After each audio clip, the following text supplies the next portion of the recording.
A'udzu billahi minasyaitonir rajim. Bismillahirrahmanirrahim. Assalamualaikum warahmatullahi wabarakatuh. Al-Fatihah. A'udzu billahi minasyaitonir rajim. Bismillahirrahmanirrahim. Alhamdulillahi rabbil alamin.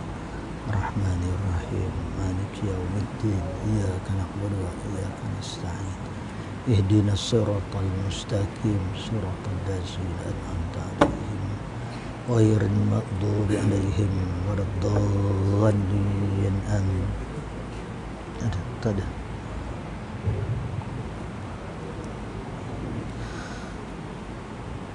Alhamdulillahi rabbil alamin. Nahmaduhu wa nasta'inu wa nastaghfiruh wa na'udzu bika min syururi anfusina wa min sayyiati a'malina. May yahdihillahu fala mudhillalah wa may yudlilhu fala hadiyalah.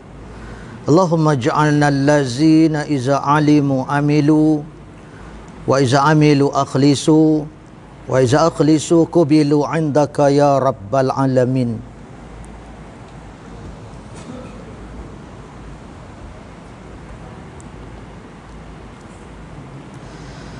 Alhamdulillahi rabbil alamin.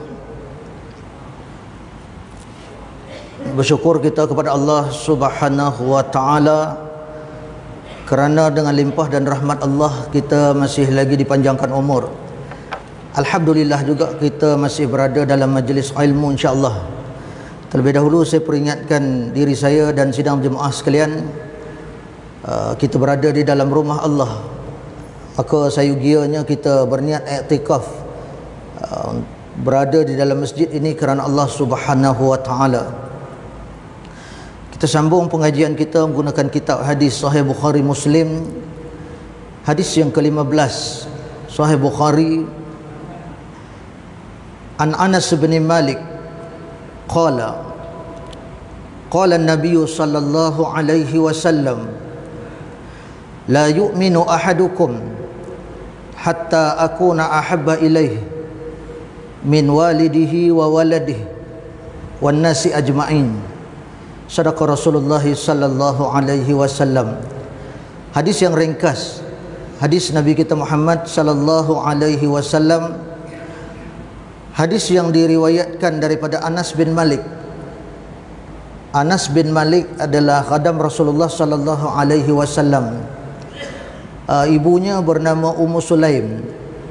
Sewaktu Nabi berhijrah daripada Makkah ke Madinah, bila Nabi tiba di Madinah, orang Madinah ini memberikan hadiah kepada Nabi dengan berbagai-bagai hadiah.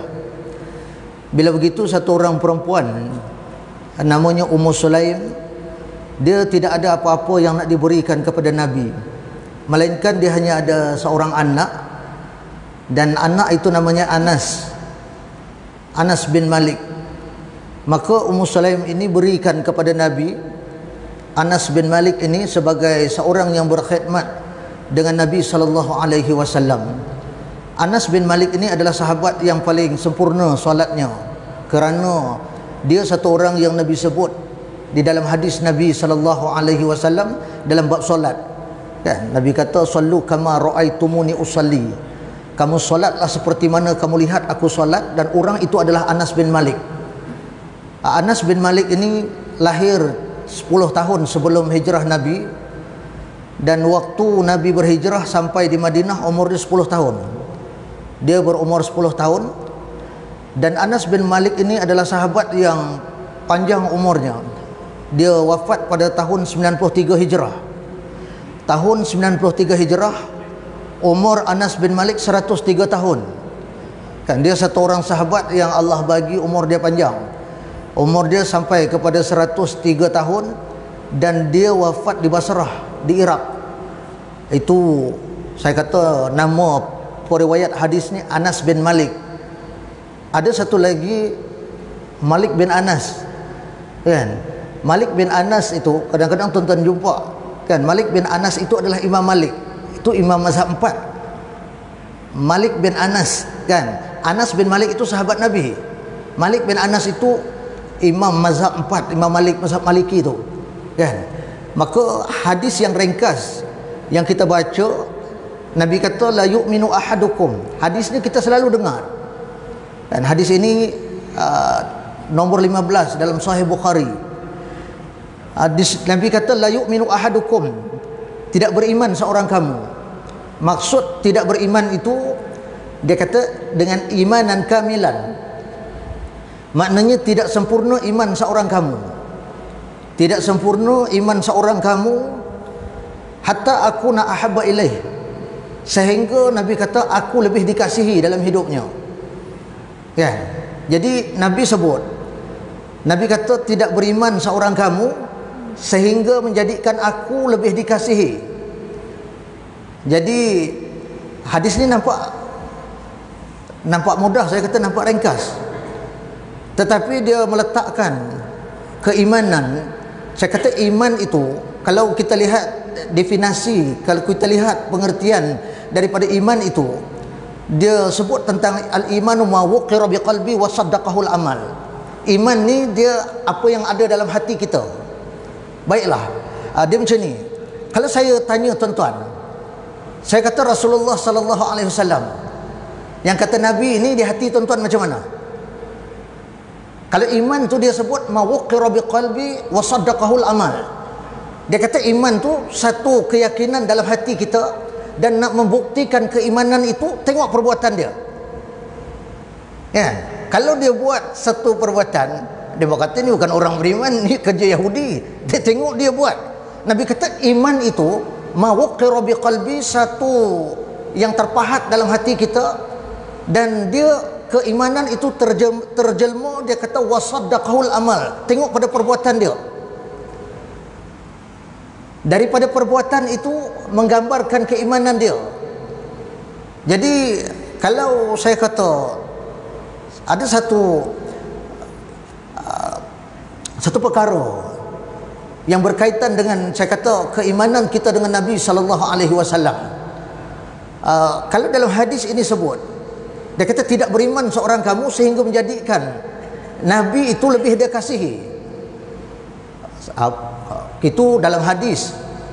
Tuan-tuan kena tengok dalam Al-Quran, kan? Kita kena balik tengok dalam Al-Quran, siapa dia Rasulullah, kenapa perkataan tu ada, kenapa perkataan Rasulullah itu ada, kan?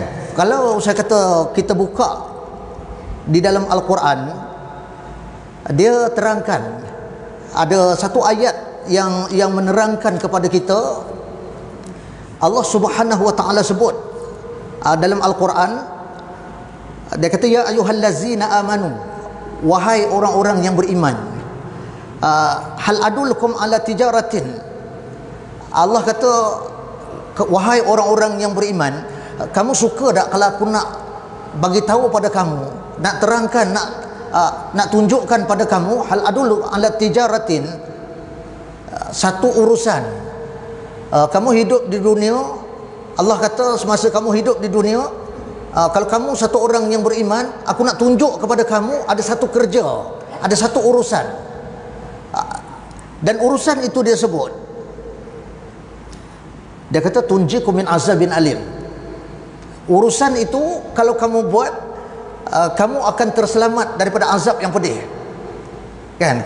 Kerja ni Allah bagi tahu dengan kita dalam Al-Quran, ya ayyuhallazina amanu, wahai orang-orang yang beriman, kan? Saya sebut kalau dengan nida, dengan seruan kata wahai ni, dia panggil, dan panggil ni tak semestinya orang dengar. Kadang-kadang kita panggil orang tak dengar, kan? Tapi kalau orang tu beriman, dia akan dengar. Okey, apa nak bagi tahu? Dia kata hal adulukum ala tijaratin, suka tak kamu kalau Allah kata aku nak tunjuk kepada kamu ada satu urusan dalam dunia. Urusan ini kalau kita buat, kalau kamu buat, Allah kata tunjikum min azabin alim, kamu akan terselamat daripada azab yang pedih, kan? Allah mengancam kita dengan azab, kan? Tuan-tuan diancam, Allah mengancam kita dengan azab. Allah bagi kita hidup atas dunia, kemudian Allah bagi satu tempoh masa kepada kita, dan Allah kata kalau kamu buat satu urusan, dan urusan ini akan menyelamatkan kamu daripada azab. Saya kata Allah mengancam kita dengan azab. Tapi dalam kehidupan dunia kita, kan, kita kan wala nabluwannakum bisyai', kita diuji juga dengan sedikit. Ujian dunia sebenarnya sedikit. Maksud sedikit macam mana? Kalaupun saya kata kesusahan, kepayahan, kelaparan, kalau kesakitan, dia akan berakhir dengan mati. Tuan-tuan akan mati, kan? Hari ini kita duduk di Maju Perak ni, di kawasan Alor Bakong ni, esok kita duduk belakang tu, kan? Sebab tu kalau kita susah sangat, saya kalau susah sangat mati pun tak apa ustaz, kan? Orang kan cakap macam tu. Sakit sangat, saya kalau sakit sangat saya mati pun tak apa ustaz, amboi, kan?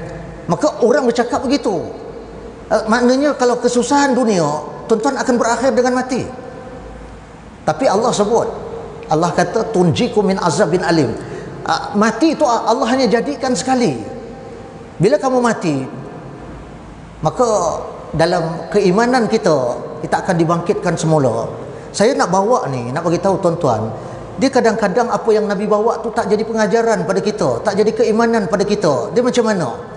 Kadang dia jadi konflik dalam jiwa kita. Kenapa ustaz Islam ni dahlah kata kita hidup mati, dah mati ditanya dalam kubur, marrabuka wa madinuka, dahlah dalam kubur tanya. Dia kata lepas-lepas tanya dalam kubur, pada mahsyar tanya lagi. Oh, dia nak serabut tu, kan? Dia nak jadi serabut tu. Oh, dia kata berapa kali nak tanya, kan Allah tu maha tahu. Dia kata Allah kan tahu kita. Dia kata nak buat apa tanya lagi. Subhanallah. Saya sebut pada tuan-tuan, saya kata tadi, urusan tu kalau tuan-tuan buat, tunjikum min azabin alim, tuan-tuan akan terselamat daripada azab. Kenapa Allah mengancam kita dengan azab? Tuan-tuan tak solat, di akhirat diazab. Kita menipu, di akhirat akan diazab. Kita fitnah orang, di akhirat akan diazab. Kenapa? Jawapan dia tuan-tuan, kerana Allah hanya matikan kita sekali, dan di akhirat Allah mengazab kita dengan tak mati. Tuan-tuan akan rasa macam mana sakitnya azab yang tak mau mati. Kalau dunia tadi tuan-tuan bercakap, kalau sakit mati tak apa. Di akhirat kalau tuan-tuan kata sakit saya mati pun tak apa, dia tak mau mati. Orang yang tinggal solat, orang yang menipu, orang yang fitnah orang, orang yang saya kata mengumpat orang, dia diazab dengan azab macam mana? Tak mau mati. Tu saya kata gambaran azab tu, kalau dunia dia mati dah. Kalau tinggal solat tu dihimpit dalam kubur sampai bersilang tulang rusuk, tu kalau Maju Perak mati dah. Tapi di akhirat dia tak mau mati. Kalau tak mau mati sakitnya macam mana? Wallahu a'lam. Allah yang tahu. Kan? Kita tak tahu. Maka saya sebut pada tuan-tuan, saya kata dalam hadis yang kita baca ni, dia kata tidak beriman seorang kamu sehinggalah kamu mengasihi aku. Nabi kata aku lebih dikasihi min walidih, daripada bin walidihi, daripada ibu bapa dia, wa waladih, dan anak-anak, wan nasi ajmain, dan semua orang. Nabi kata, maka dia kena meletakkan yang kata Rasulullah itu lebih keutamaan bagi dia. Tuan-tuan mungkin kata ustaz, ya mungkin dulu ustaz, dulu saya seorang ustaz, kan kita lahir dulu kan seorang.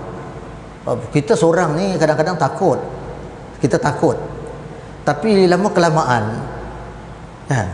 kan kita kahwin, dia berdua ni berani sikit dah. Dia dah berani sikit, dah berdua dah. Dulu seorang, kan, asal tak ada dulu. Al-ata ala insan hainun minad dahri lam yakun syai'an mazkur. Kamu tak pernahkah sampai pengetahuan kamu, dulu kamu tak ada pun, tapi bila kamu lahir tu kamu gentle dah kira okey dah, kan? Kamu datang solo tu, tak lama kamu ada kawan, kan? Allah sebut dalam Al-Quran kita dijadikan berpasangan. Okey, kita ada isteri, kita dapat anak pula 4 orang, 4 campur 2 6. Oh, lagi something ya, dia berkawan ramai dah, kan? Bila kita ada anak 4 orang, kita 2 orang, 6 orang, kan?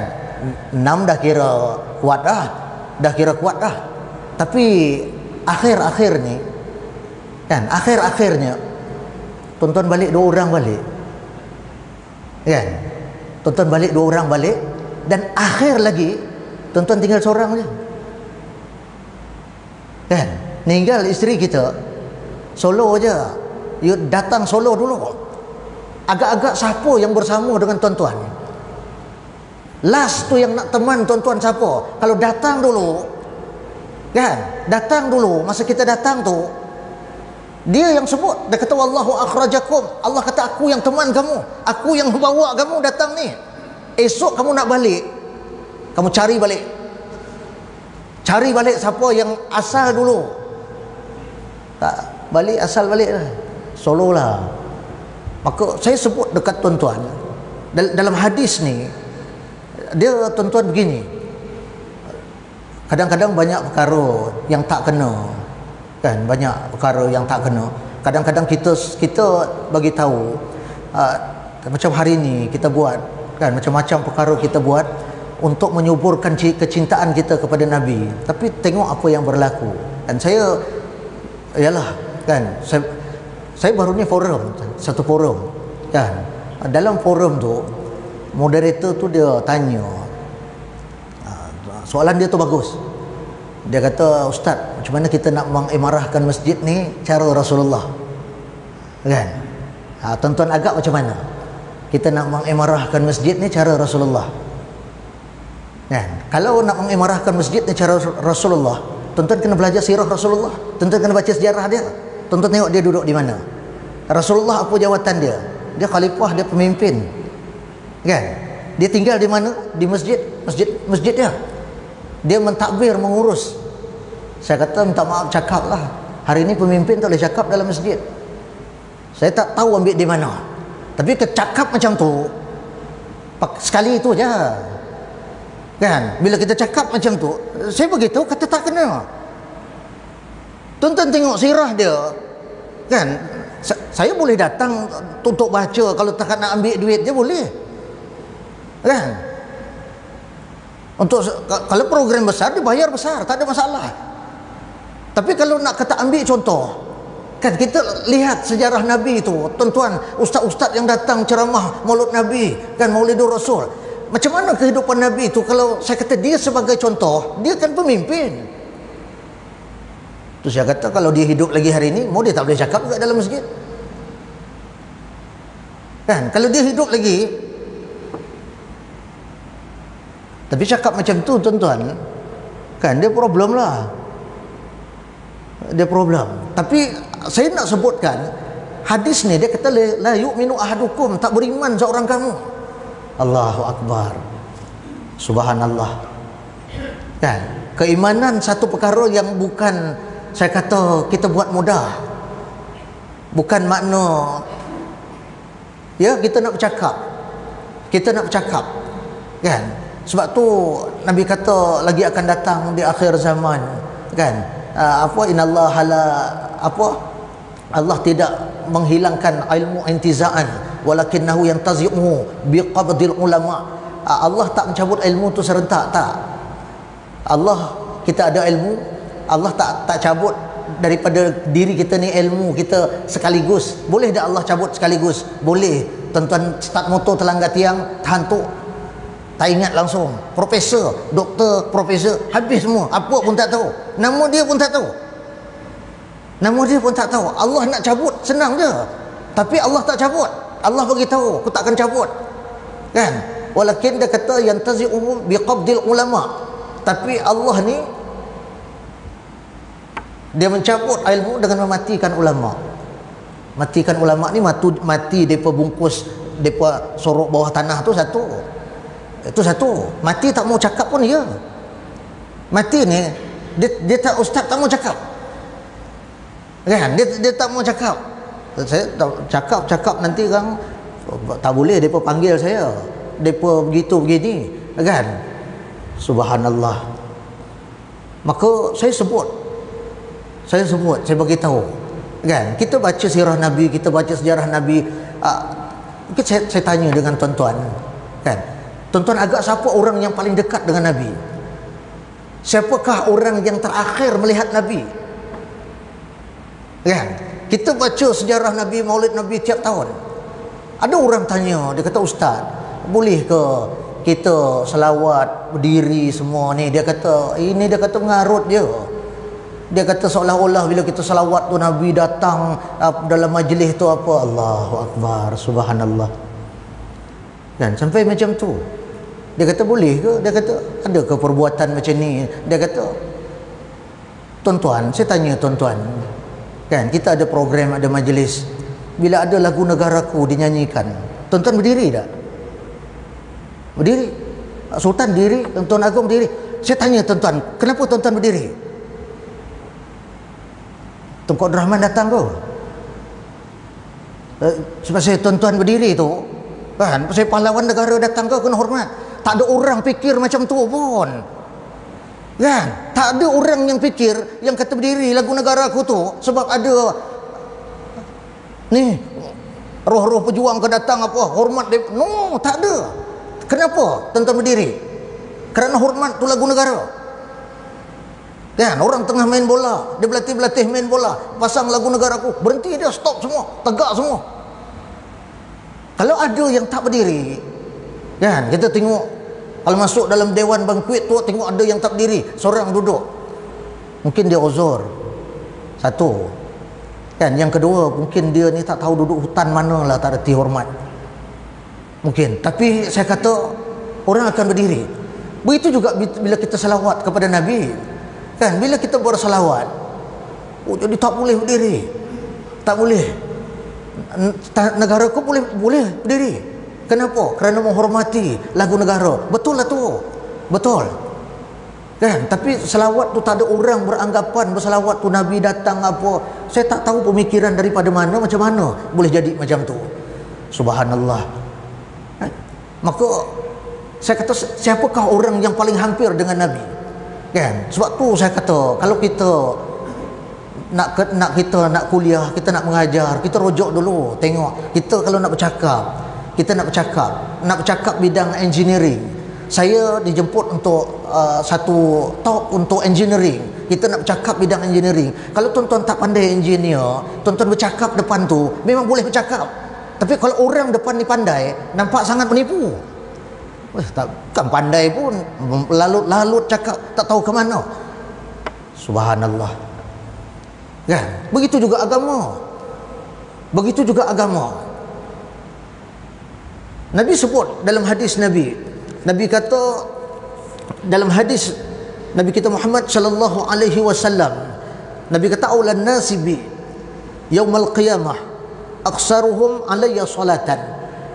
Nabi kata, ketahuilah orang yang paling dekat dengan aku di esok-esok di mahsyar ni, tak tahu berapa banyak orang daripada zaman Nabi Adam sampai akhirnya kita, berapa banyak. Tapi Nabi kata orang yang paling dekat dengan aku, aulan nas bi, Nabi kata yaumal qiyamah aksaruhum, orang yang paling hampir dengan aku pada hari kiamat kelak adalah mereka yang paling banyak, aksaruhum, Nabi kata, alayya salatan, bersalawat kepada aku, Allahumma salli ala Muhammad.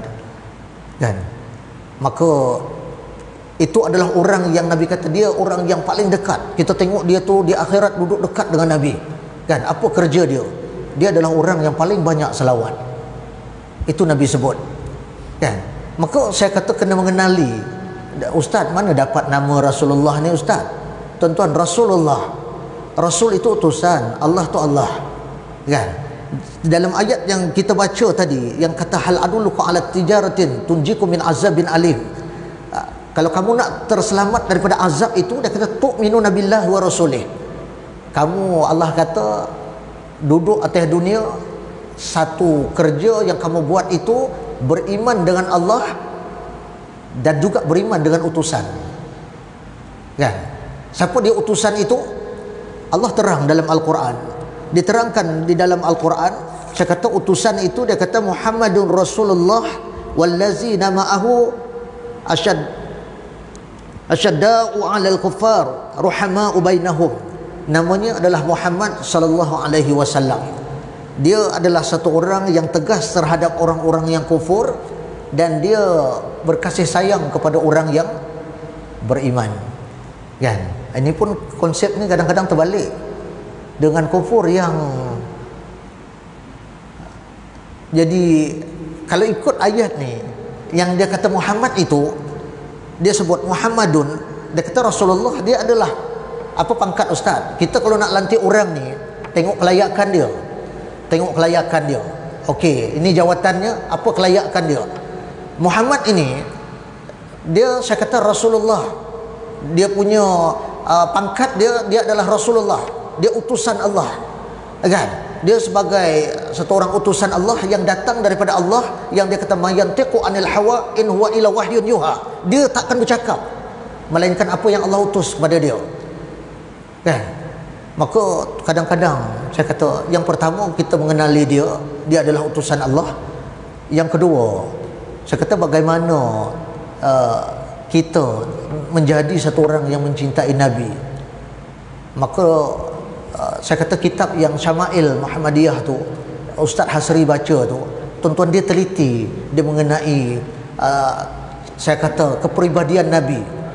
Kan kita hari ini kita selalu bercakap, kita kata kita bercakap tentang metod, metod, kan? Kita bercakap tentang apa, bercakap tentang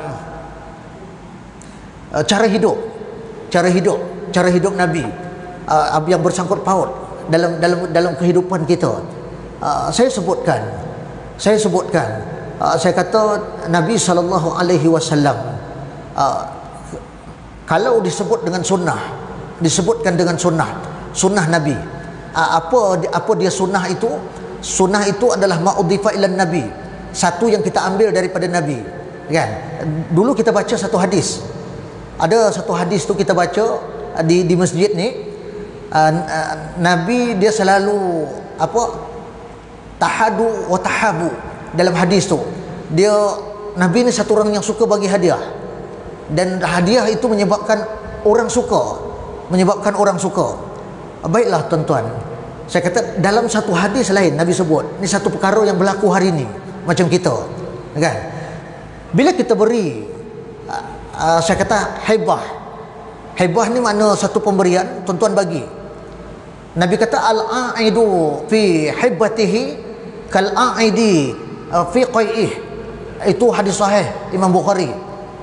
Hadis sahih, dia sebut al-a'idu fi hibbatihi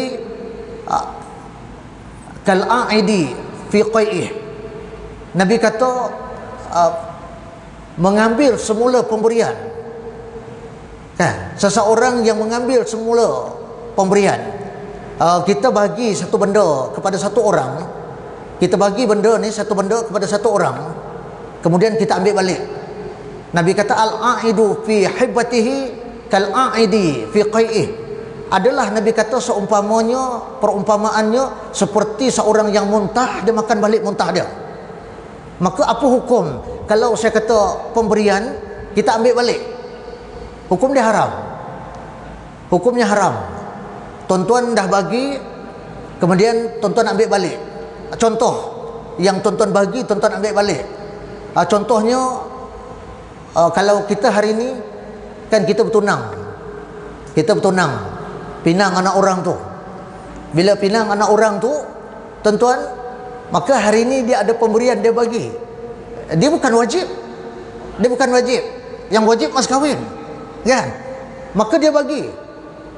Dia bagi 10,000, dia bagi 15,000, kan? Dia bagi macam-macam, dia bagi bertunang. Tiba-tiba putus tunang, dia ambil balik. 5 kereta dia bawa balik, ambil balik. Apa hukumnya? Hukum haram. Nabi kata al-a'idu fi hibbatihi kal-a'idi fi qai'ih.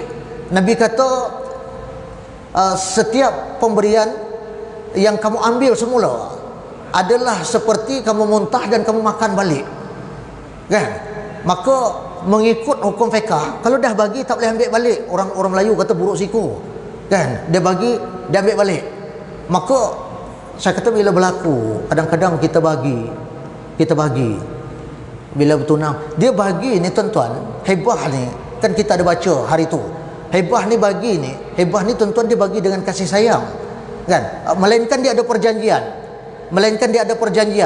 Dia bertunang tu dia berjanji dah, dia bagi benda ni, dia kata kalau putus tunang benda ni dia ambil balik. Itu memang nak bagi putus tu kan, itu memang nak bagi putus tu. Kalau ni dia kata dia ambil balik kan. Tapi kalau bagi, dia tak ada cakap apa, dia bagi saja, maka lepas tu dia ambil balik kan. Ataupun saya kata lepas kahwin dia dah bagi isteri dia bercerai, ambil balik semua. Dah bercerai, ambil balik, ni ambil. Tuan-tuan, hukum haram tak boleh ambil balik bila bagi hak dia. Itu hak dia, kita tak boleh ambil balik, kita tak ada hak. Dia putus hak ni macam saya kata satu orang ayah okey, satu orang ayah, dia ada donation, dia ada bagi pada tahfiz. Ayah dia ni bagi dekat tahfiz, dia auto debit, dia bagi, tuan-tuan, bulanan dia potong RM50 kan, ada setiap bulan dia bagi RM50, ayah dia bagi dekat tahfiz. Tiba-tiba bulan ni ayah dia meninggal, maka ustaz, anaknya kena bagi kah ataupun tidak? Yang ayah dia punya harta tadi yang dia bagi tiap bulan dekat tahfiz tu, nak bagi ke tidak? Jawapan dia tidak, tuan-tuan. Kerana mati tu terputus hak dia dah. Harta tu milik yang hidup. Dia kata, ustaz, saya nak sambung balik ke? Hukumnya dia terpulang kepada dia kan. Sebab masa ayah dia tu bagi, itu hak dia. Tapi bila ayah tu meninggal, anak nak kena sambung ke ustaz? Jawapan dia tak perlu kan. Habis kalau kata nak sambung juga, tuan-tuan, itu hak dia kan. Bila mati kan dia faraid. Kalau saya sebutkan hibah ni, bagi tak boleh ambil balik, tuan-tuan. Bagi ni yang boleh ambil balik dalam hukum fiqh satu je. Satu orang ayah dia bagi anak. Ayah ni dia bagi anak. Kan kita macam saya kata di Maju Perak ni, di Alor Bakung ni, kita ada rumah. Saya ada rumah ustaz kat sini. Rumah saya ni saya tak nak bagi mana-mana anak saya, supaya senang nanti kalau anak saya balik dia berkumpul di sini kan. Bila kita tak bagi masa kita hidup kan, tuan-tuan, rumah tu kosong malam ni. Kenapa? Bila anak dia repair, so anak adiknya repair rumah tu, abangnya duduk. Mana mandai dia kata duduk. Aku dah meripai duit banyak habis, dia pula duduk kan. Angkat kaki kan. Lepas tu pula abang pula pasang ikon, adik pula masuk duduk. Dia kata bukan main lagi kan. Sedap sejuk ikon semua. Tuan-tuan, apa jadi? Akhirnya rumah tu tak ada siapa duduk. Tuan-tuan percaya cakap saya? Dah banyak kali dah. Sebab tu dia ada hibah ni kita bagi masa hidup, kita bagi dekat dia ni kan. Tapi saya kata pemberian ni, satu orang ayah dia boleh ambil balik.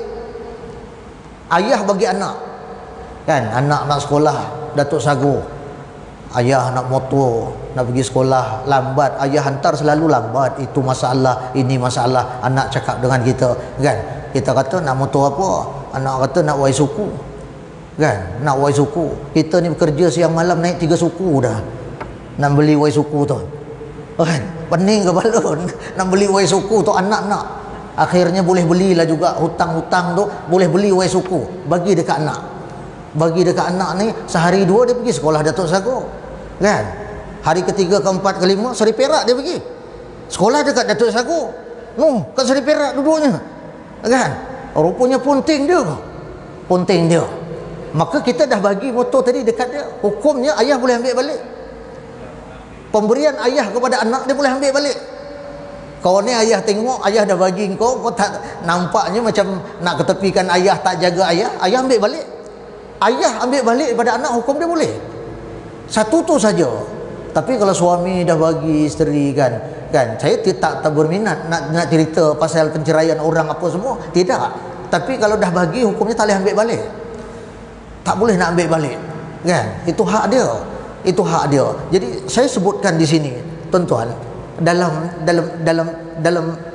hadis ni Nabi sebut, Nabi kata tidak beriman seorang kamu sehingga dia mengasihi aku, Nabi kata, lebih daripada kedua ibu bapanya dan manusia yang ada sekaliannya. Saya sebutkan tadi, nombor satu, orang yang paling dekat dengan Nabi adalah orang yang paling banyak berselawat kepada Nabi. Nombor dua, orang yang mengamalkan sunnah Nabi. Apa dia sunnah Nabi? Tuan-tuan, sunnah Nabi ni dia ada menghidupkan sunnah ini. Ada sunnah yang dipanggil dengan sunnah Jabaliyah, kan? Sunnah Jabaliyah ni tuan-tuan, dia perbuatan biasa dalam kehidupan Nabi. Contohnya Nabi ni Nabi dia suka bersugi, tuan-tuan. Dia kalau tuan-tuan nak ke masjid nak apa, tuan-tuan tengok macam mana Nabi yang kata tuan-tuan sayang tu, macam mana Nabi. Kalau tengok dalam Al-Quran, dia kata khuzu zinatakum inda kulli masjid. Kamu kalau datang ke masjid, kenakan pakaian yang paling baik. Nabi tu dia suka pakaian yang terbaik, dia bawa ke masjid. Kita yang terbaik kita tak bawa ke masjid, kan? Ampun cakap lah, kadang-kadang kalau cakap ni orang lebih itu orang tak datang dah, kan? Kalau kita pakai pagoda aja, Allahu Akbar, subhanallah, anak 30 ekar dah macam kufur nikmat lah, kan? Allah bagi punya banyaknya. Dalam Al-Quran sebut, tapi sebut kata cinta Nabi, qul in kuntum tuhibbunallaha fattabi'uni, kan? Katakanlah oleh Muhammad, katakanlah kepada umat kamu, jika sekiranya dia mengasihi Allah dan Rasulnya, maka ikut Nabi. Saya kata dia bersugi, laula an asyqa ala ummati la amartuhum bisiwak inda kulli salat. Tu Nabi ni setiap kali ke masjid, kan? Setiap kali Nabi nak solat, Nabi bersugi, dia bersihkan gigi, kan? Nabi suka pada kebersihan. Dia satu orang yang kemas, satu orang yang bersih, kan? Jadi kena begitu juga. Ada ustaz kalau ada bau apa semua, dia makruh, tuan-tuan, kan? Bila kita solat berjemaah ada perkara yang makruh. Makruh ni dibenci. Siapa benci, tuan? Nabi benci. Biarlah Nabi benci. Tak kena tu. Kalau biarlah Nabi benci, kan? Nabi tak suka. Nabi tak suka. Allahu Akbar, subhanallah, kan? Tu satu, saya kata dia bersugi. Kemudian Nabi memakai wangian, pakai wangi-wangi itu tu sunnah Nabi. Sunnah Nabi, kan? Dia berwangi-wangi, ya, kita hari ini. Kemudian lagi saya kata Nabi itu dia bercelak mata. Bercelak mata itu sunnah-sunnah yang kecil. Adapun sunnah yang biasa, ada sunnah yang saya kata ma'udhifa ila Nabi min qaulin au fi'lin au taqrir. Satu perkara yang disandarkan kepada Nabi. Kalau Nabi bercakap macam mana, kita nak tahu juga. Tadi kan kita nak tahu siapa yang terakhir tengok Nabi, tuan-tuan. Atas dunia ni siapa orang yang terakhir yang tengok Nabi? Ma'udhifa ila Nabi min qaulin. Kalau tengok, saya kata kepada percakapan Nabi, tengok pada percakapan Nabi, kan? Maka percakapan Nabi itu dia kata falyakul khairan aw liyasmut, man kana yu'minu billahi wal yaumil akhir falyakul khairan aw liyasmut. Nabi kata jika kamu beriman dengan Allah dan hari akhirat, maka hendaklah kamu cakap baik. Kita pastikan kalau nak bercakap, biarlah bercakap benda yang baik, kan? Kadang-kadang kita cakap benda tak baik. Saya ustaz simpan janggut, ustaz sunnah, kan? Janggutnya panjang, cakapnya mencarut dia. Asyik buka mulut mencarut, asyik mencarut buka mulut je, kan? Oh, itu tak kena, tuan-tuan, kan? Itu tak kena. Kita tegur, kita bagi tahu. Nabi itu dia sebut falyakul khairan. Nabi ni kalau cakap, dia akan cakap baik, kan? Aulia semut dia kata, ataupun kalau Nabi tak bercakap, dia diam. Tapi orang diam ni bahaya, tuan-tuan, kan? Orang, saya kata kalau sekolah-sekolah ni, kalau pengetua jenis bising, jenis cakap mulut bising, kadang guru-guru dia tak heran pun. Tapi kalau jenis dia diam je, jangan, kan? Dia suruh datang awal ke sekolah, dia cakap buka mulut sekali je, guru-guru minta datang awal sekolah, kan? Kita pun tak apalah, tapi dia jenis diam je, tuan-tuan. Dia suruh datang 7.30, kita pun buat mudah, kadang pukul 8 kita datang, kadang 7.45, kan? Dia tak cakap dah, tuan-tuan, ditutupnya pagar. Dia 7.30 dia tutup pagar sekolah. Dia duduk dekat pagar tu. Tuan-tuan datang, pengetua tu welcome dekat tuan-tuan, kan? Dia tolong buka pagar. Dia kata welcome. Sila masuk cikgu. Yang ni kalah kita. Yang ni ampun tuanku, kan? Kita esok tak berani. Bukan, dia tak cakap apa pun, tapi perbuatan dia tu, dia diam je, kan? Kita datang tu, pengetua tolong buka pagar, dia tolak pagar buka, dia welcome dekat kita, suruh kita. Ustaz, Allahu Akbar, kan? Malunya kalau jenis macam ni. Lain kali tak dah. Maka saya kata kadang-kadang kita nak menyampaikan kemarahan tu, tapi dengan cara yang baik begitu, kan? Maka orang lembut hati. Saya tak segan, saya bukan takut tapi saya segan, kan? Waktu saya kata kurang apa tuan-tuan, 8.25 dah, kan? Masa sekejap. Maka saya sebutkan di sini tadi, saya kata sunnah Nabi sallallahu alaihi wasallam. Kemudian dalam Al-Quran sebut, laqad kana lakum fi Rasulillahi uswatun hasanah. Dia kata sesungguhnya adalah pada diri Rasulullah itu ikutan. Kalau tuan-tuan nak ikut, tuan-tuan banyak baca sirah dia. Tuan-tuan tengoklah Nabi itu di masjid macam mana, Nabi itu di ketua keluarga macam mana, Nabi itu sebagai ketua perang. Nabi ketua perang, tuan-tuan. Tuan-tuan tengok perang Ahzab. Perang Ahzab tu ataupun perang Khandaq. Ahzab dengan Khandaq tu satu nama. Kan Ahzab tu dia banyak kumpulan, banyak grup berperang dalam tu. Khandaq ni dia gali satu parit. Dia gali satu parit. Dalam perang tu satu orang sahabat, Sa'ad bin Mu'az nama dia. Dia kena panah. Kan? Daripada sebelah parit tu dia panah. Panah tu kena tangan dia. Kena tangan Sa'ad bin Mu'az ni. Maka Nabi bangunkan dalam masjid satu tempat. Nabi letak Sa'ad bin Mu'az ni dalam masjid. Yang tercedera tadi Nabi letak dalam masjid. Kan? Maka tuan-tuan, Nabi yang mengepalai peperangan tu. Nabi bukan bagi arahan, kau ke sana, kau ke sana. Nabi duduk. Tak. Nabi buat. Dia ni satu orang yang bercakap, dia buat. Maka Nabi sebagai ketua perang, Nabi sebagai, saya kata, ketua agama, Nabi sebagai khalifah, Nabi orang yang mengatur ekonomi, kan? Tuan-tuan sahabat Nabi ini semua berjaya, kan? Tuan-tuan tengok gubernur di Mesir, di Yaman, di Basrah, Kufah, di semua, kan, tempat. Kalau tuan-tuan tengok, kan kita pernah baca hadis dia. Jadi dia di sebalik tu nak menceritakan, saya kata, ketokohan Nabi. Jadi mudah-mudahanlah ada pengajaran kita boleh ambil daripada majlis ilmu kita dalam hadis yang ringkas yang kita baca pada malam ini. Mudah-mudahan kita mencontohi, saya kata, Nabi kita Muhammad sallallahu alaihi wasallam dalam banyak perkara dalam kehidupan kita, dan mudah-mudahan kita meletakkan Nabi itu adalah sebagai uswah. Uswah ni satu benda yang besar yang dia menjadi ikutan dalam semua bab, dalam kehidupan kita. Jadi saya minta ampun, tak maaf kiranya dalam cakap saya, dalam penyampaian saya, mungkin ada perkataan saya yang menyinggung hati perasaan tuan-tuan. Yang baik itu daripada Allah, yang buruk itu adalah kelemahan, kesilapan saya. Dengan Allah kita minta ampun banyak-banyak, dengan banyak mengucapkan lafaz astaghfirullahalazim. Wabillahi taufiq wal hidayah. Assalamualaikum warahmatullahi wabarakatuh. A'udzubillahi minasyaitonir rajim. Bismillahirrahmanirrahim. Alhamdulillahi rabbil alamin, hamdan yuafi ni'amahu yukafi'u mazidah. Ya Rabbana lakal hamdu kama yanbaghi li jalali wajhikal karim wa azimi sultanik. Allahumma syrah bil Qur'anil azim sudurana wa yassir bihi umurana wa azim bihi ujurana wa hassin bihi akhlaqana wa syi' bihi arzaqana wa nawwir bihi kuburana ya rabbal alamin. Allahumma ja'alna allazina iza alimu amilu wa iza amilu akhlisu wa iza akhlisu kubilu indaka ya rabbal alamin. Wa sallallahu ala sayyidina Muhammad wa ala alihi wa sahbihi wa sallam walhamdulillahi rabbil alamin. Astaghfirullahalazim.